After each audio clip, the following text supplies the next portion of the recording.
Salut la compagnie, c'est Jules Melon et aujourd'hui on se retrouve pour un petit podcast bonus sur un film français, enfin franco-italien dans sa production, sorti ce mercredi en salle mais qui avait été présenté à la quinzaine des cinéastes du Festival de Cannes il y a quelques semaines. Je veux bien sûr parler d'Enzo. Enzo, donc c'est le nouveau long métrage de Laurent Canté, qui est décédé et réalisé par Robin Campillo, qui a pris la suite, car c'était le projet de Monsieur Canté, qui avait fait notamment Entre les murs ou encore L'Atelier dans une riche carrière, qui a été foudroyé par la maladie et son associé, son partenaire de travail depuis longtemps, puisqu'il a travaillé pour Canté, que ce soit au scénario ou même au montage, Robin Campillo a décidé de finaliser un film, lui-même qui est réalisateur. Il avait fait 120 battements par minute, par exemple, très remarqué il y a quelques années de cela. Nous avons ici vraiment un long métrage qui respecte l'univers des deux hommes, mais j'y reviendrai.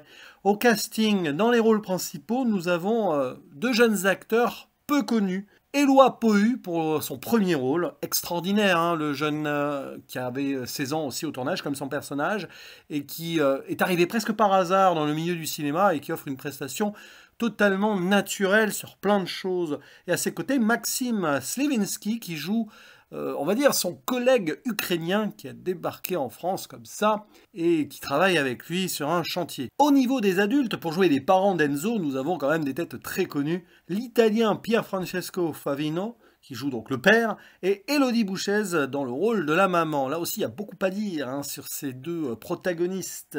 Et l'histoire sur le papier est simple. On va dire que c'est une sorte de drame du quotidien potentiel et aussi un film social sur un jeune garçon, enfin un adolescent de 16 ans, qui a décidé de lui-même de devenir apprenti maçon alors qu'il est issu d'une famille très aisée, vraiment bourgeoise, qui a cette belle villa dans le sud de la France, je crois que c'est vers la Ciotat, et en gros il refuse d'être on va dire, piloté dans son existence par ses origines sociales. Il est en confrontation, en fait. Et le père ne comprend pas.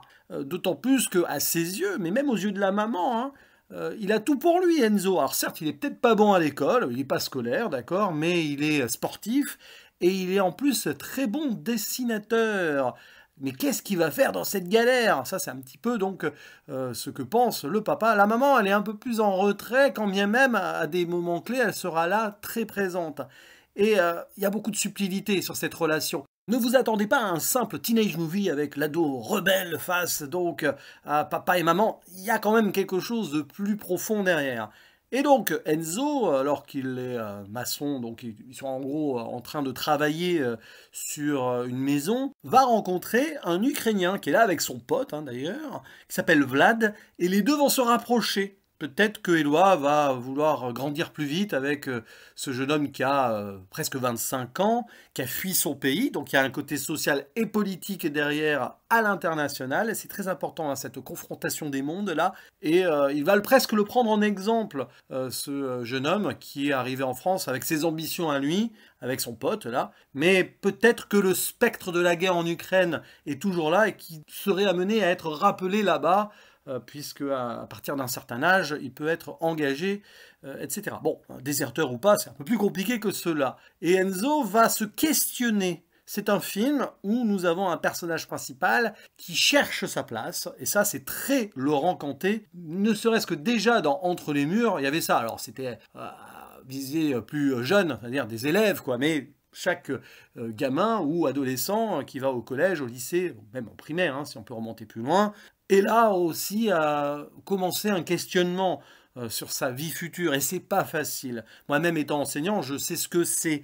Et là alors le film touche juste dans son approche du quotidien et aussi du monde qui nous entoure d'aujourd'hui. Parce que nous avons ici un film sur la jeunesse, une jeunesse qui en apparence va bien et qui en apparence a tout pour elle, parce que là c'est un petit bourgeois qui donc potentiellement a beaucoup de capacités. Il a même en soi une petite amie, ou presque, enfin, il y a des scènes comme ça, enfin, surtout une à la maison et tout, mais derrière, si on creuse un peu, on est dans le teenage angst, comme on dit, cette angoisse permanente du monde qui nous entoure, et surtout de cet avenir très incertain.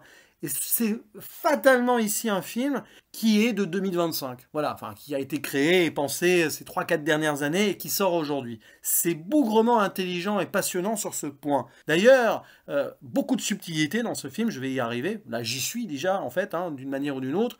On le voit, Enzo, par moment, quand il est seul, loin donc de ses interactions difficiles, familiales, parce qu'il a un grand frère aussi qui lui réussit ses études, voilà, ambition absolue, ou qu'il soit en compagnie de ses collègues, notamment donc de ce jeune Ukrainien. Bon, ok, hein, il essaye de vivoter, il vit, il se lâche un peu, il s'oppose, tout ça. Mais quand il est seul, il y a quelques scènes remarquables là-dessus.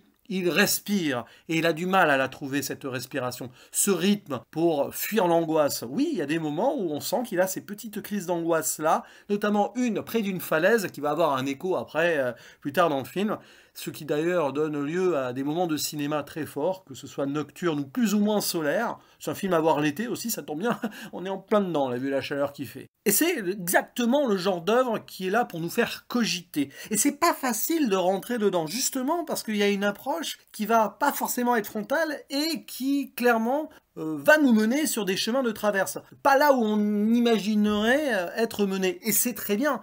Tant et si bien que dans les 10-15 premières minutes, j'étais là en me disant ouais, ok, d'accord, je vois l'idée, ça s'installe, exposition et tout. Mais je me posais la question du potentiel du film. Et après, petit à petit, sans que je m'en rende compte, je suis totalement entré dans l'univers de façon très naturelle parce que Robin Campillo avec sa caméra et Laurent Canté dans l'écriture, il y a une fusion là-dessus, ont réussi quelque chose vraiment presque d'organique. Dans le sens, par exemple, vous ne trouverez aucune musique extra-diégétique, si ce n'est le générique final, qui va empoisonner certains moments de doute ou d'émotion ou de violence ou de confrontation, parce que ça aurait été le piège du film. Par contre, oui, on a des moments musicaux intradiégétiques. D'ailleurs, Enzo lui-même, enfin son acteur, du coup, Éloi Pohu, chante un petit morceau, il me semble, de Jossman, voilà, qui s'appelle Intro, hein, si je ne me trompe pas, qui est remarquable et qui fait écho aussi, d'ailleurs, à ce mal-être et à ce regard sur le monde qui nous entoure. Et en fait, tout se construit de façon naturelle, à l'image de cette maison que les apprentis maçons et autres travailleurs ouvriers sur place sont en train de retaper ou de construire ou de mettre en place. Il y a toute une idée ici que le film lui-même se construit petit à petit dans une difficulté de construction pour son personnage principal, ce qui fait qu'il y a des fragilités, et c'est normal. Il y a des moments où ça vivote, mais c'est normal, c'est le ton du film qui épouse totalement, on va dire, l'ambiance et la psychologie d'Enzo. Donc le film s'appelle Enzo, c'est pas pour rien aussi. Donc c'est pas forcément évident tout le temps, mais en fait tout se justifie, et on a quelque chose d'assez rare là dans le cinéma global, français aussi. Il y a des moments où on s'attendrait à certaines choses et finalement non, ça s'arrête juste, ou on va ailleurs. Des petites scènes où on imaginerait boîte de nuit, mais non, en fait, il y a une rupture, ça ne se passera pas comme ça. Et des rapprochements de corps un petit peu. Alors on retrouve le cinéma de Robin Campillo, mais pas vraiment là où on imaginerait aussi. Les questionnements d'Enzo ne sont pas que sociaux, d'ordre de ses origines et tout, ni par rapport à son avenir, mais aussi sur le plan émotionnel. C'est-à-dire que, oui, Enzo ne sait pas où il est. Il est là, il vivote, il avance, s'il peut en tout cas, et il découvre des choses, il expérimente, mais c'est pas facile. Et le film en lui-même expérimente. Alors attention, hein, c'est pas non plus dans l'onirisme et tout. Justement, le film évite quelques écueils sur ce point-là. On est vraiment dans le terre-à-terre social, avec à la fois le petit monde d'Enzo qui se construit ou qui a du mal à se construire, et le grand monde autour, d'ailleurs, qui fonctionne comme une sorte de miroir pour Enzo, qui voit un petit peu les choses. Ne serait-ce qu'avec le témoignage des deux Ukrainiens, dont Vlad, qui a fui son pays, et qui parle aussi du fait que ses parents, sa famille, ses amis souffrent là-bas. Et du coup, Enzo s'intéresse à ce conflit, regarde des images sur Internet. Il y a aussi ce flingue qui est factice et tout, mais qui en dit long sur une violence latente qui n'explose pas vraiment, si ce n'est à 2-3 scènes, mais on est un peu dans la perdition là aussi.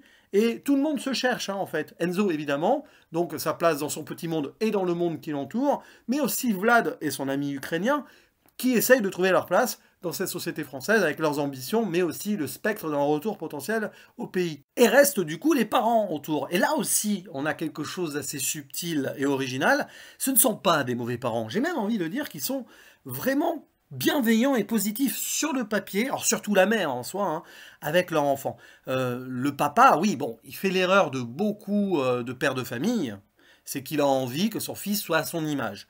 Lui, il a une situation confortable, il est professeur à l'université, la mère aussi, elle est ingénieure, donc tout va bien, et il ne comprend pas, ça le dépasse, que son fils ne veuille pas faire des études, ou du moins avoir des ambitions, à l'image du grand frère qui, lui, a ses ambitions. Pendant tout le film, on se demande s'il va avoir ou son concours ou je sais pas quoi, ok, super. D'ailleurs, il souffre aussi le grand frère hein, du fait que le père ne s'inquiète que de on va dire de son petit frère, donc du fils cadet, tandis que bah, le garçon aîné, alors je sais plus son prénom, je crois que c'est Victor, hein, lui, tout lui réussit, d'ailleurs ses potes, tout ça, bon, mais il en souffre du fait que le père ne s'intéresse pas à lui, parce qu'au final, tout roule.